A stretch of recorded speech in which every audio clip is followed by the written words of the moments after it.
तिमीहरू ठुलो पैसा होइन, सबैको माया र आशीर्वाद कमाउनु। नराम्रो काम कहिले नगर्नु। यो संसारमा गरिब, दीन दुखी धेरै छन्।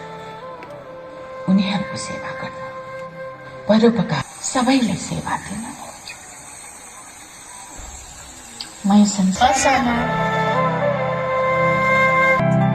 हामी हजुरलाई सधैँ सम्झिरहनेछौँ आमा।